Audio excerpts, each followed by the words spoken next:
May ilang araw pang nalalabi bago magtapos ang taon, ngunit ang Department of Agriculture o DA naabot na ang target nitong pag-roll out ng benteng bigas meron na sa buong bansa. Higit 400 sites ang nakalatag na sa 82 probinsya sa bansa para ma-avail ang murang bigas program ng pamahalaan. Narito ang aking balita.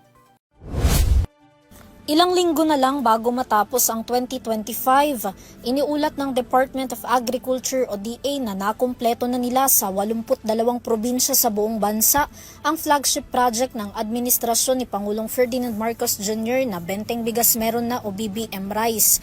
Yan ay matapos ang huling paglulunsad ng programa sa Provincial Gymnasium Simuway Sultan Kudarat sa Maguindanao del Norte. Ayon sa DA, sa ngayon mayroon ng 429 sites sa bansa kung saan maaaring makabili ng benteng bigas na limitado pa lamang sa ngayon sa mga vulnerable sectors, ngunit sa 2026, inaasahan na ang nationwide rollout nito para sa lahat ng individual. Sa 2026 din target ng kagawaran na mapagbentahan ang nasa 15 milyong kabahayan sa buong bansa.